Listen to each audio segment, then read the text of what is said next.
Hey, what is up everybody? Welcome back to the Mid-Level Media channel, your hub for everything physical media and entertainment. I am Ken, and today guys, I'm going to be doing 5 Blu-ray reviews, some recent releases that have come out in the past couple of weeks. A few of these came out last week, October the 18th, and a couple of these are actually coming out today, the day that I dropped this video. So I was thinking about doing individual reviews for some of these.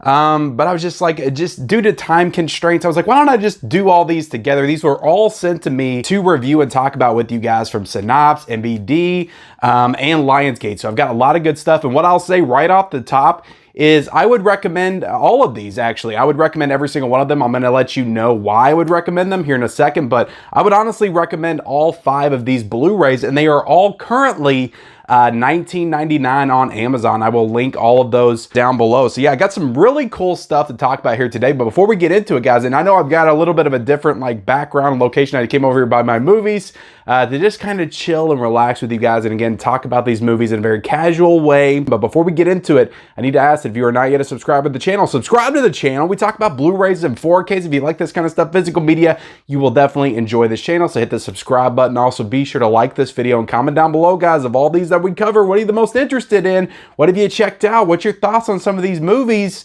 Did you pick any of them up already? Let me know in that comment section below, and then turn on the bell notifications for all future videos. So let's get right into it. Let's start off with a bang, because I really, probably more so than all these other ones, I really want to talk about this one, and that is Satan's Little Helper from Synapse Films.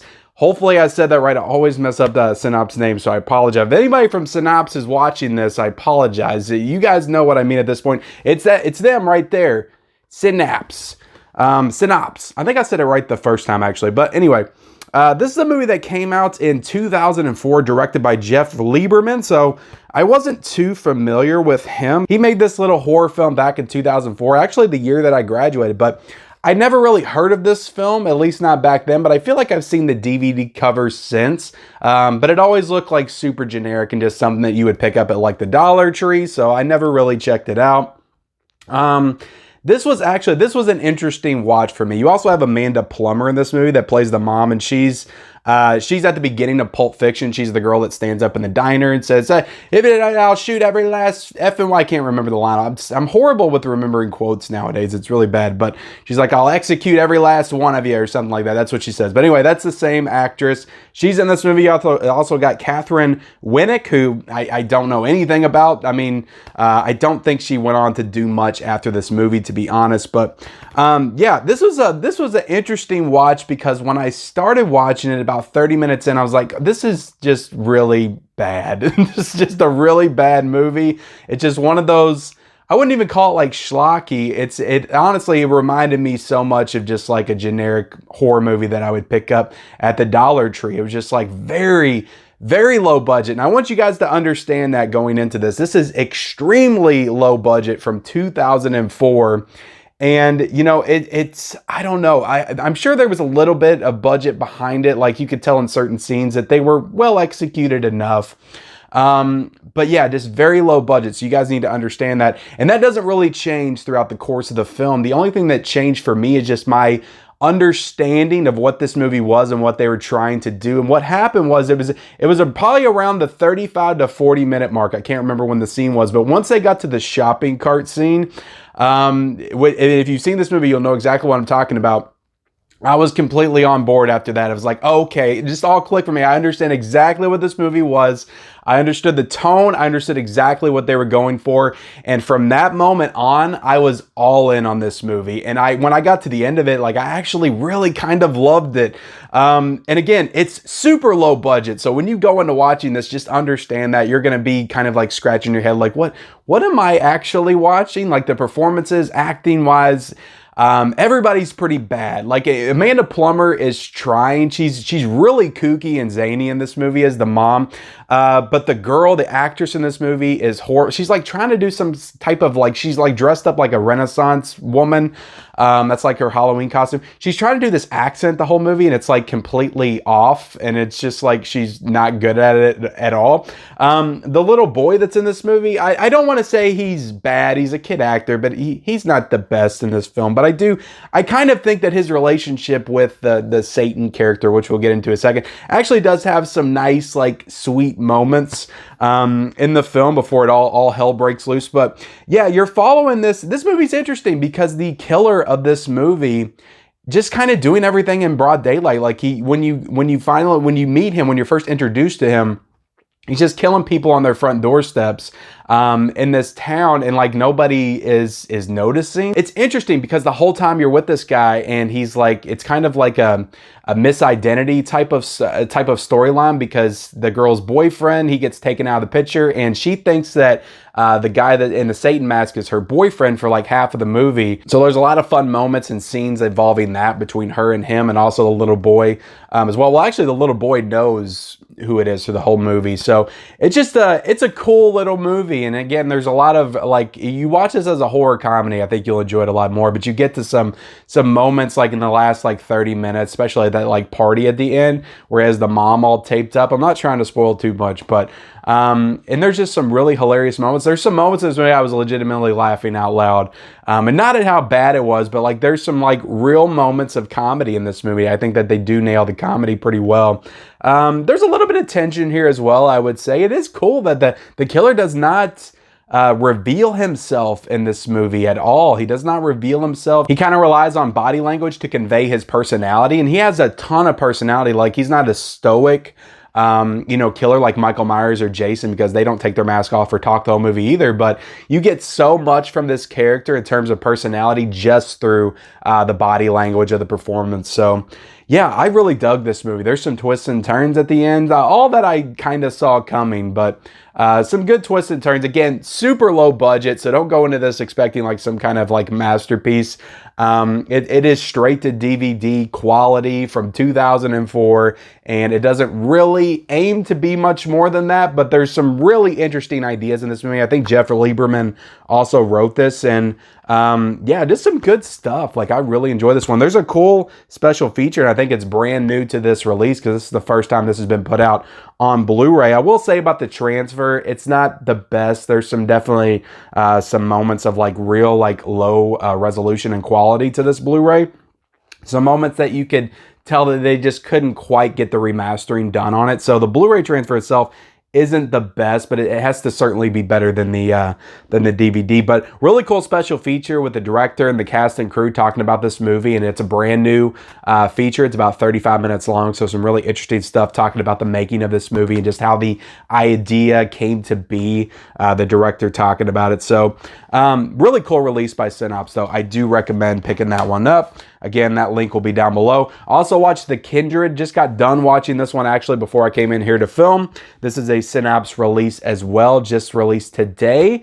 And yeah, I didn't know what to expect with this one. You look at the front, it's like a little creature in a baby bottle. But this is actually a pretty fun little creature feature, a little self-contained story, like isolated in a house. The kid's got to go back and basically clean up his mom's mess. She was like a researcher, a scientist, and she's on her deathbed, and she wants him to go back and clean up all of her researching mess from the past. And he goes back and he's doing that, and he's sorting things out. And then they discover there's a creature in the basement after everybody. There's a whole team there.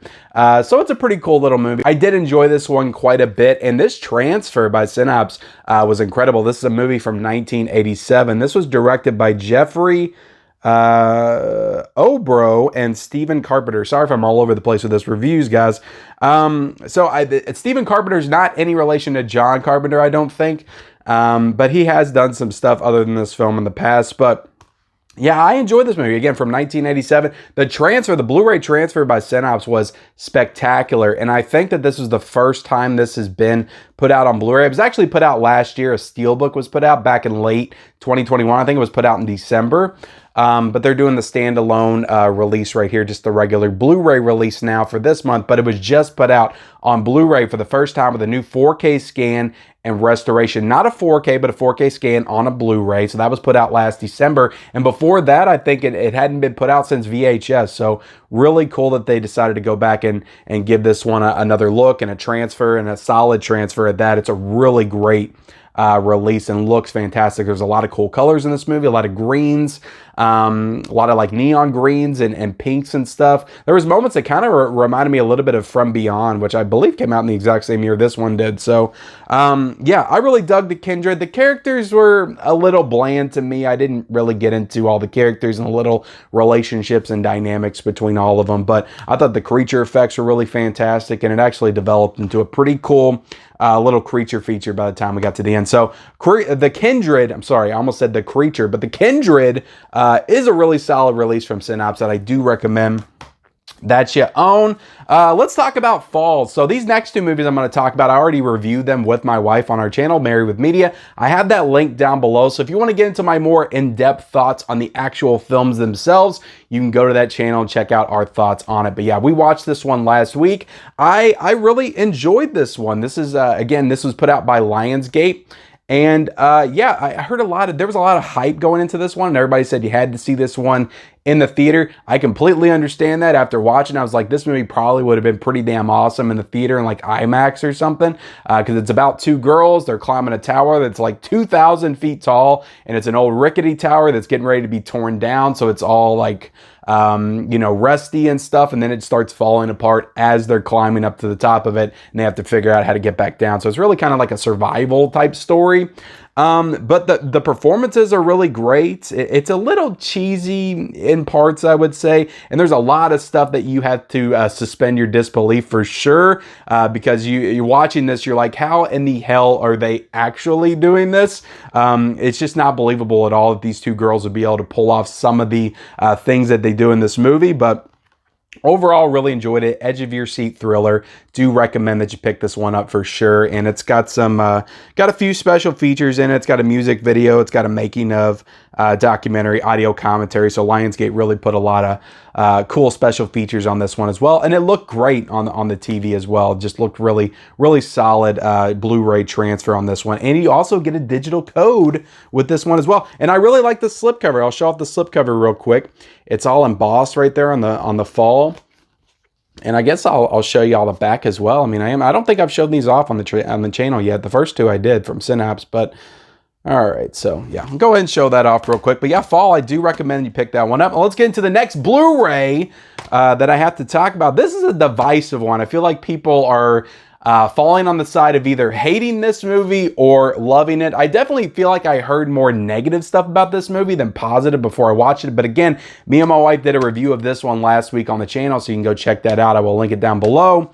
Or link our channel down below. It's always linked down below. Go check out Married with Media. We review movies and TV. If you like that kind of stuff, hit the subscribe button over there. But Bodies, Bodies, Bodies. Again, sent to me by Lionsgate. This is a Lionsgate A24 release, starring Pete Davidson. There's a lot of people in this movie that I recognize, but I didn't exactly know where I recognized them from until I started looking at IMDb and the casting list. So this girl right here in the middle was in a really great film from 2018 called The Hate You Give, I think it was called. That was a really great movie. The girl right here on the other side, she was from Borat 2 and I think a couple other movies since then. She was definitely probably one of the best parts about Borat 2. Again, I don't remember all these actresses' names. And then this girl at the bottom was in a movie called Shiva Baby. So yeah, a lot of actresses and actors that I recognize from other stuff. And this is Lee Pace up here at the top too. He was a character in the film. But yeah, so that's all the characters. Let's talk about what I thought about the movie. So again, been hearing a lot of negative things about this one. And I have to say, and maybe it was just my extremely low expectations going into this movie, but this is probably my second favorite A24 film that's come out this year. I would probably put this one behind them, but I think I actually liked it more than X, and I don't think a lot of people would agree with that. But I really enjoyed this one. It's a cool little murder mystery that does go in some interesting directions. There's a lot of twists and turns. I called it a Gen Z Clue. It's like Clue. Somebody comes up murdered, and they have to figure out who it is. And there's a lot of like paranoia that takes over, a lot of suspicion from the other characters. It really dives deep into like the social anxieties like of the world right now, and it kind of conveys that through these characters. So I actually think it's a pretty cool pretty well done social commentary on some of the things that's going on in the world right now, between like mob mentality and just people like pointing fingers at each other all the time and constantly arguing at each other, thinking the other one's wrong and they're right and all this stuff. There's a lot of that going on in this movie. A lot of fun satire in this film, just involving like today's youth and the language that's used, especially on social media. It really dives deep into all that stuff. So I enjoyed it. Again, I can get you watching this. The one thing about this movie is my wife and I watched it, and we're in our mid to late 30s. I'm in my late 30s. She's in her mid 30s. And we felt about 70 years old watching this film, because you watch this movie and you're gonna feel that way more and more as time goes on. I think it's something we have to come to terms with, because it's like the kids today, that kind of thing we heard growing up from our parents and grandparents, stuff like that. That's a real thing when you start to get older, and it's really just a generational gap. So I try to look at these films. It's like, yeah, all the characters are extremely unrelatable, not only because they're like in their 20s and they're talking in ways that I don't talk in anymore, but also because they're all like rich as well, which adds another layer to their characters in the story. But I don't know, I really dug this one. Again, I think it's something we have to get used to as time goes on. There's going to be more of these types of movies made with kids that we just can't identify with anymore. But I think if you have a strong compelling story at your core, which I do think this movie does, I think you can transcend that generational gap between, relating to the characters and everything. So, and I actually think that, a lot of the characters in this movie are annoying, but they're kind of meant to be annoying. I think the actors and the actresses are doing a really good job of playing those parts. So I think everybody does a good job. The movie is very well directed, and the score in this movie is done by Disasterpiece, which they also did the score for It Follows. The score is fantastic. It's very reminiscent of old school John Carpenter. I got some like Halloween 2, Halloween 3 vibes in that score, and I loved it. And again, they did the score for It Follows, which is one of my favorite scores probably for the past 20 years. So bodies though, I enjoy this one. I get it in the comment section below. You're going to tell me it sucks and I'm completely wrong. I get it, film subjective, whatever, but I actually really enjoyed this one. I recommend you check it out. Just to show you the front cover again right here and show you the reverse, and this one's also got some special features on it, a couple documentary, audio commentary, deleted scenes, all that kind of stuff. So the standard special features, but it is nice that Lionsgate did include that stuff. And it looked great. I know there's a 4K exclusive from Best Buy, but I thought it looked really awesome on Blu-ray as well. So again, I would recommend you getting it. I'll link it down below. Now let's get into my last review, and that is Disturbing Behavior, put out by MVD and MVD Rewind. So I was really looking forward to this one. I know that this Blu-ray has been sought after for the longest time because it went out of print. I think it was Shout Factory that put out the first one. So MVD came back in to the rescue and put this one out. Now, if you bought that Blu-ray for like 80 to 100 bucks, you're probably not too happy about this release right now. But I definitely am. And yeah, I watched this one last night, and I did enjoy it. It's got a lot of, those 90s like teen movie feels to it that I do enjoy because I grew up during that time, so I have a certain level of fondness for it. I don't think it's the strongest script. I don't think it's the most well written, not the best dialogue. The performances are pretty good. I think Katie Holmes is she's very emo in this movie. She's emoing it up. She's definitely very attractive in this film as well. You got James Marsden, who's also very attractive in this film. I always feel like I have to, when I objectify a woman, I need to objectify a man as well. But James Marsden, very young James Marsden in this movie. This is like 2 years before I think he did X-Men. So he's really good. The movie, though, I wasn't expecting, I didn't know what to expect of this movie. I didn't really know too much about it. And it's really more of I would say, a sci-fi thriller. I was expecting more of just like a straight thriller with some dark undertones to it, a little bit of horror. But this one actually turned out to be, and like right from the opening of it, I was like, oh shit, like we're going there with this movie, like some wild directions. But it is more of like a science fiction type movie with a little bit of horror, a little bit of thriller in there as well. And I got a lot of like Stepford vibes to it at a certain point in the movie. So, but yeah, really, really good movie. I did enjoy this one quite a bit. I would say that I don't think it met my expectations. I was hoping for a little bit more with it in terms of its story, but I do think it's pretty solid. But Disturbing Behavior, put out by MVD Rewind, really solid release by them. Again, I will show you the spine. Haven't got a chance to show this one off on the channel. I thought that the transfer was really good. You do get an audio commentary with this as well, I'm pretty sure, don't you? Maybe not. Yeah, you do get an audio commentary by director David Nutter. You get deleted scenes, alternate ending with optional commentary by director David Nutter. So yeah, deleted scenes, audio commentary, all that kind of stuff. One thing I do need to note, and I'm really just noting this because I want to know if anybody watched this and had the same issue that I did. But there was I had an audio issue on mine. I don't know if this was something that maybe it was my TV, maybe it was my sound system, but I rewound it and tried it like several different times and it did the exact same thing. But at the 25-minute mark, or maybe it was a 35-minute mark, it was one of those things. It was when they were in like the big like town hall meeting setup and the woman's talking. At the 25-minute mark, the audio drops and it goes completely silent. And I have to like adjust the, the audio options, the audio settings to make it come back. So if I don't do that, it doesn't come back.